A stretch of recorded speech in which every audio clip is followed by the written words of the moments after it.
This is David from Madman.TV here, and I'm here at the weigh-in for tomorrow's fight at the Copper Box between Adam Azim and Ohara Davies.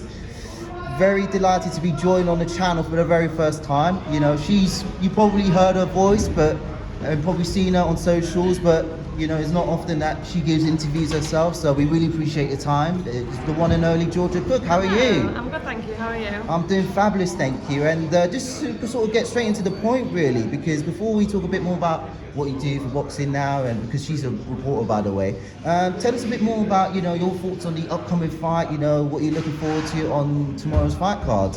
So, I mean, obviously, bar the main event, I'm very excited for Adam Azim and Louis Atkinson. I think that's going to be an absolute firecracker. I think the styles are going to gel very well. Obviously, Louis beat Dan in the amateurs. Dan's been British and Commonwealth champion before. He's been 2-time. I think that could be fight of the night, personally. Adam Azim, Ohara Davies, it's a massive step up for Adam. One I think he's ready for, but he's going to have to be patient and stuff like that if he's wanting to, you know, put in a good performance against Ohara, because obviously Ohara wants to get back to winning ways and stuff like that. And Adam has got a point to prove that he's, you know, ready to be at world level. I think next year we've definitely got to see the Adam Azim and Gordon Smith fight, because everybody wants that, or Harlan Eubanks, something along those lines, just because I think he's ready for it, but he has to get past Ohara on Saturday night, and that's going to be a challenge in itself. It's a bit surprising that, you know, Azim is going to go for Ohara Davies, because Ohara Davies has got a lot of experience. He's fought people who've gone on to become world champions in his career, and everybody thought for a sec that he was going to fight Harlan Eubank, but were you a bit surprised he went for Ohara Davies instead? And do you sort of agree with Ohara in terms of the fact that they sort of made a bad decision perhaps in terms of making this fight happen? I mean, I think it'll be a good fight to watch, but I think it could be really difficult for Adam, and I don't want him to look past that. I don't think he is yet, but I think there's a chance he could look past that fight, because obviously O'Hara's coming off a loss, but I know that Adam's got a lot of respect for O'Hara, so maybe that's one of the reasons why they took the fight, because he wants to fight someone who's experienced. He's got a good CV, and you know, he's got a lot of respect for him, and fighting him was an honour and stuff like that. So I think overall it's a good fight, but I think it's going to be a lot more difficult than what Adam thinks. 100%. And obviously on the card as well, you've got Francesca Hennessy, you've got JBTKV, and you've got other boxers there as well. Dan Aziz as well. We saw headline early this year against Buatsi. He's on the card, but the co-chief main event as well in terms of Anthony Yarde.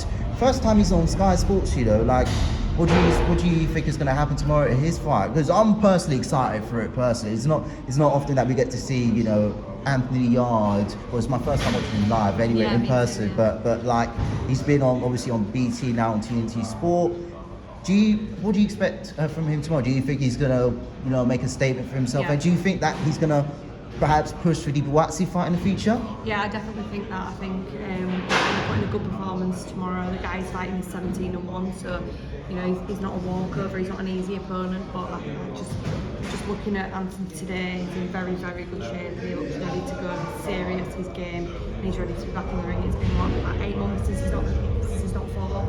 So, you know, I think it's just good for him to get back in the ring. Speaking to Ben Shalom, it's looking like Anthony Yarde and Josh Buatsi could be around January, February, which I'm really hoping for, because I think that will be a firecracker. I think that's a fight we all want. Josh Buatsi wants it, Anthony Yarde wants it. They spoke about it on the phone. It's imminent. It's just around the corner, and when it comes, I think it'll be a great fight.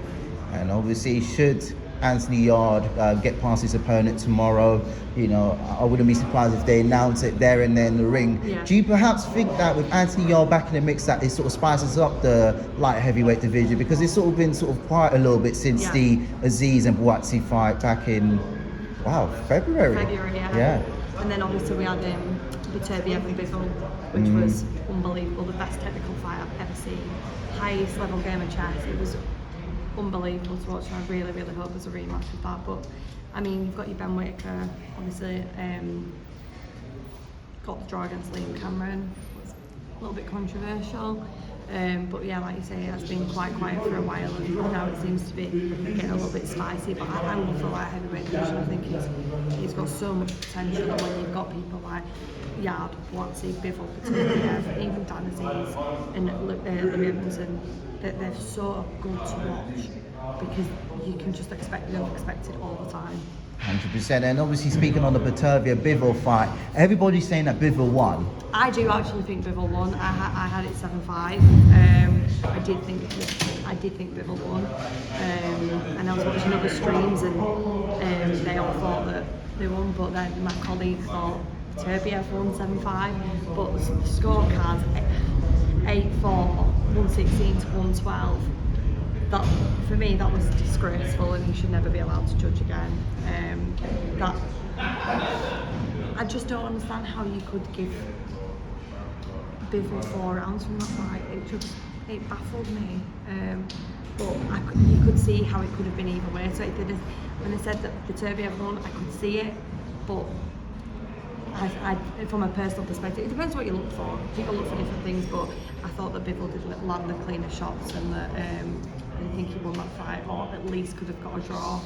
Is that what you sort of look for when you're sort of judging in your mind what the quality punches that they put in the ring? Because for me, that's sort of what I look for personally, like who's landed the more cleaner and the more effective shots and landing a bit of the good technical side of things. Do you perhaps think that the reason why the scores are the way they are is because people look for different things, or is Definitely, it just... yeah, I think as well, obviously, every round, Turby, or nearly every round, seemed to go off first. He was, proper going for it, and then he'd lay off until the last minute, and then it was again.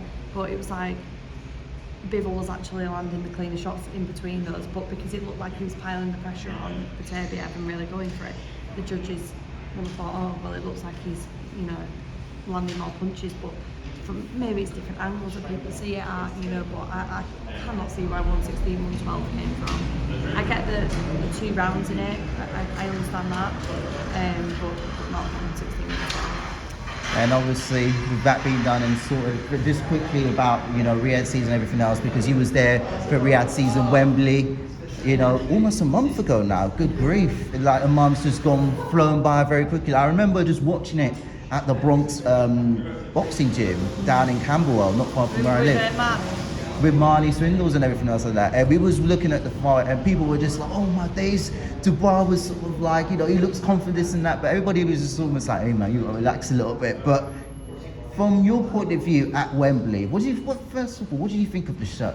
And second of all, like in terms of AJ's performance at the main event as well, did you expect Dubois to pull off a surprise? No, I don't think I didn't. I honestly didn't think AJ would get knocked out in that fashion, and Daniel Dubois is a bad man to do that. Like, nobody does that to Anthony Joshua, I wouldn't have went, are you not entertained? And you know what, I think that's the most personality I've seen Daniel Dubois come out, and I do think if he carries on being like that and being open and having a personality and showing that he's very down to earth and stuff, and he's up for a laugh, more people will attract to him because people like a fighter with personality. Hence why obviously Anthony Joshua's got the looks and the women flock to him, and he's a good boxer, and obviously he's 2-time heavyweight world champion, and I think there's just different aspects, but I think Daniel Dubois just showed he's not meant to fuck with. Like, bottom line, like, you don't fuck with Daniel Dubois. Yeah.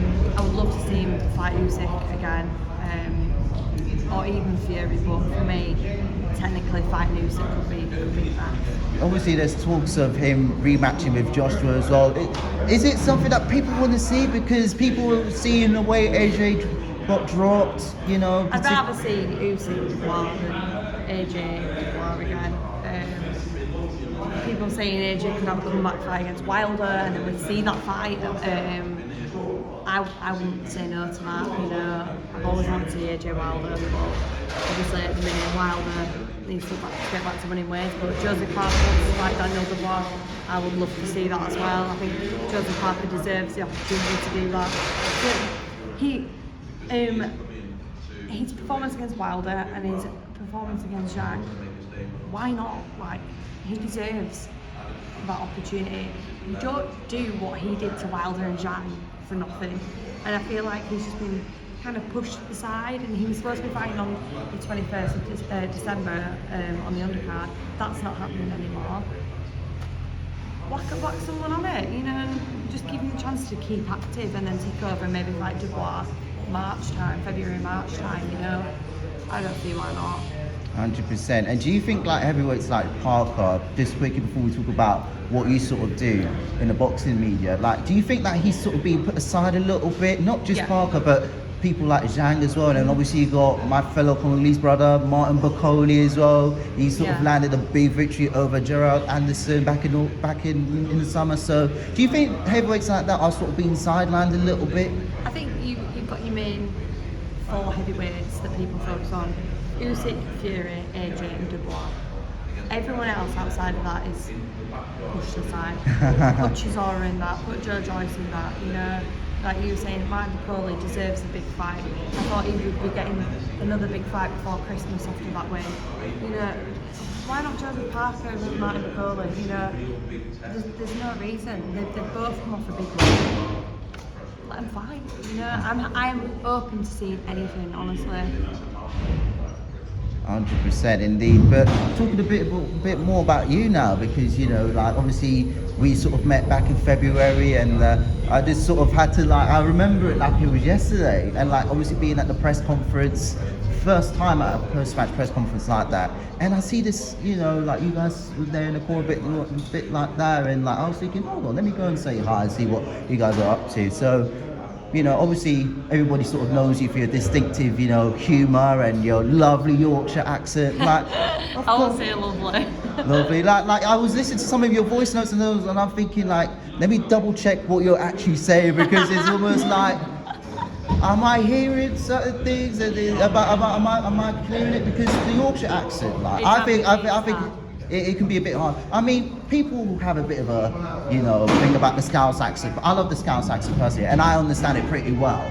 But the Yorkshire accent, I just have to hear it just that little bit more. But besides that, really, you know, like you've been with boxing now for a while now, so we just wanted to know a bit more about what you do with boxing now, and what you sort of been up to, what sort of got you into this boxing media space. Yeah, so I just mainly do reporting, a little bit of editing, making social media clips, making montages, getting them out and stuff like that. So yeah, I really enjoy it, to be honest. I love working with that kid, Chris, Joe, everyone involved at boxing now.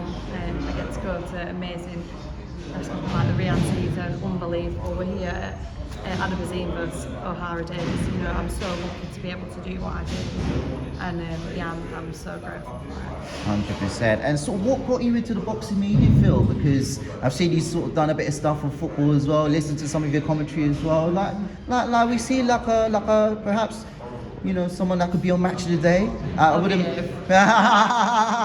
I mean, I wouldn't mind listening to your Match of the Day. You know, like. Even though you support Huddersfield, but it's okay. It's like you. And I support Chelsea, and I get grief for that all the time. Oh my days! But like, what sort of like attracted you to the boxing media field? Like, was it something that was always on your horizon? Because, you know, when you look at the media landscape, and so especially in terms of boxing, like, but in sports media in general, a lot of it is like male dominated, and there's very few. That's what I love, though. I love being one of the only women.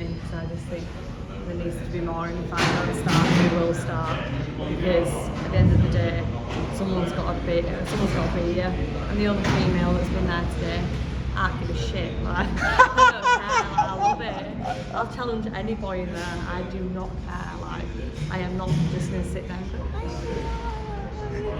like, I've got an opinion, I'll say it, and I think people prefer that, because I'm not going to go, I agree.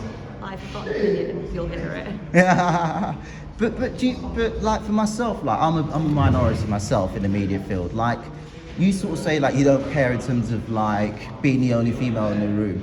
Do you think that perhaps seeing people like yourself in spaces like this, do you think that would inspire other females to get involved in not just boxing but also sports media in general? Because I personally think you're very good, and like on a serious level, I think like you're one of the best reporters out there for me personally. Anyway, like the way you do interviews, the way you sort of like bring the good side out of people. I'm just more of a personality reporter, and you know, you've got like your big like IFL boxing socials that get to the nitty gritty part of boxing, but if say Ben Shalom's just done 10 interviews and everybody's asking the same thing, he had his teeth done and says, your teeth look nice, and he's like, oh, you notice my teeth?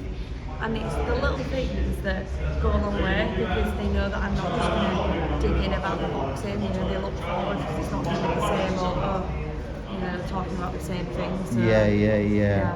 Because it's interesting because a lot of the, even at press conferences, like people have to ask the same questions for like contractual reasons. But you know, like for yourself, like even like for myself, sometimes when I talk to people, like it's nice to sort of have something in common that can get people talking and things like that. And that's something that you're sort of really good at in terms of like getting people having a bit of a laugh. Like I saw one of your interviews and you sort of pointed to the boxer's faces like there, and I was thinking, oh, I thought you was gonna rip his face off a little bit, but no, it's all right. But I mean, like now I've got a lot of editing to do. I'm on a tight deadline, but it's all worth it. I'm just watching the boys over there do some horrendous press ups. should we film it? Oh my days. This is absolutely fantastic. Hey! Because you know, like it's nice to have people who are different and that sort of stand out and everything else like that. And obviously, being from Yorkshire yourself, you know, do you find that you sort of represent people from Yorkshire as well? Or do you think like there's not enough voices from Yorkshire in mainstream sort of like sports media? I think there's always like, especially in boxing, I don't really hear many people that are broad Yorkshire. It's a very, very small minority. I don't blame them really. We are a little bit hard to understand. My granddad constantly picks me up that I need to be clearer when I talk, but it's just my accent, like. I love your accent. Of course. Of course. Of course. Are you alright, love? But yeah. But speaking of Huddersfield as well, you know, they've got relegated last season, and obviously you're part of the her game 2, you know, ambassador as well. You know, like, how sort of your role in that sort of been doing, what you've sort of been doing to sort of like make women and get young girls more comfortable with matches, and what do you think about Huddersfield this season? Do you think that they're gonna get promoted or? No, I think promotion hopes have gone now. Don't say that. No, I think they have. I think we've got too many injuries. We're not playing great at the minute, so it's not great. It's not been great. So it's not been great. Bristol Rovers on Saturday. Tomorrow. Oh dear. Oh, were you going to be watching it from home, or are you going to go to the game? It's at home. So it's at home. Oh yeah. Watching it online. Of course. And like obviously in terms of, you know, there was a viral view like having a bit of a discussion with one of the players last season, like respect for what? I was like, respect for what? I'm thinking like, what's going on? Like, who got on your nerves? Like, you got to tell us a bit of the story how that happened. Like, honestly, like I'm looking at this thinking like, go on, Georgia. And I was thinking, it was Delano Berg's game. He was on loan at Huddersfield, and we've gone pressing away, and I think we were 1-0 up, and then we lost 3-1, and we conceded like 3 in 10 minutes. And he comes over, and he was like, give me respect. And I was like, respect for what? Like, I've come on a Tuesday night to come and watch you. You've thrown away a lead, and then you want me to stand there and be like, fucking brilliant. No, it's not happening. So yeah, when he was like, give me respect, I was like, respect for what? Like, and someone said, if you came into my work, if you don't do your job, you get sacked. Like, yeah, of course. So no, I'm going to criticise. Oh, of course, and everybody has a right to their opinion and everything else like that, and you're pretty strong with your opinions as well, really. But definitely, like, promotion hopes done for the season, because it's a strong league. You've got Birmingham, you've got Wrexham, you've got Stockport. Blackpool, Reading. Yeah. So yeah, anything can happen, but no, I think it might be Birmingham and Wrexham that. Yeah. Did you play a bit of football yourself? I used to play football. Or a left back, solid left back. Solid left back. Did you slide tackle ever, or was you a bit of a like strong challenge? I was horrible. Yeah, I was not nice to play with. Did you give a bit of elbows like, oof, move out the way? Yeah, I didn't care.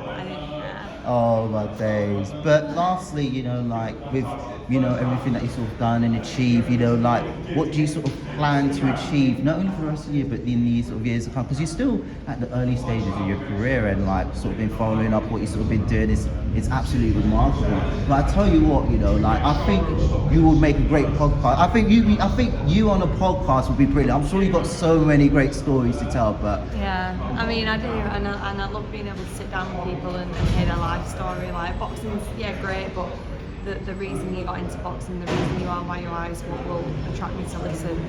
People like listening about boxing, and I get that, but the backstories, like Liam Cameron, one of my favourite boxers, I did his first interview when he came back after being banned, and people didn't give him the time of day, and he's just signed for Queensbury, and I choke up when I talk about him because I'm so happy for him. Aww. And nobody deserves that more than Liam Cameron, and like for me he's an amazing person and an inspiration to anyone that thinks that their life's over and that they can never make their way back, because Liam's an example of that. He was heavy on alcohol, the drugs, lost his stepdaughter Tegan. He has had a very, very hard life, and he was talking about he'd have to pay for his gas and electric because he was buying bottles of vodka, and he's not touched the drop for 18 months, and I just look at him and I just think that you must be so mentally tough to be able to do that, to dig yourself out of a fucking dark hole and get to where you are. But no, and I see it means a lot to you to see a fellow Yorkshireman do really well. It seems like you guys big like your own like a lot. Of course, you always back people like if they're from where you're from, of course. Yeah. Of course. Can't not. Even like boys from Manchester, like that's only of the Pennines, so gotta back. You've got to back the Northerners. You've got to back the Northerners. But last question, and this is a question that sort of popped up in my mind really, like in terms of all the people that you've interviewed, I'm sure you would interview me someday on the screen, depending on the schedule.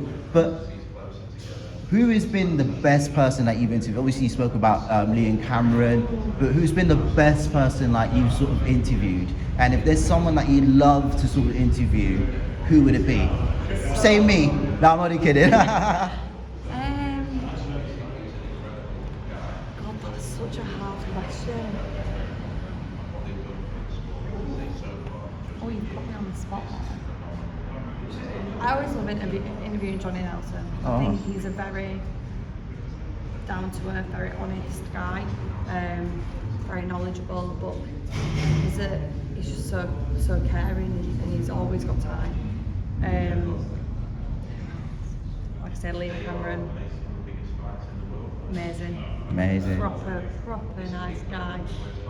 Tyler Dennett, I love interviewing Tyler Dennett. I think he's fucking mint, like honestly, like Fabio Wardley, good crack with him.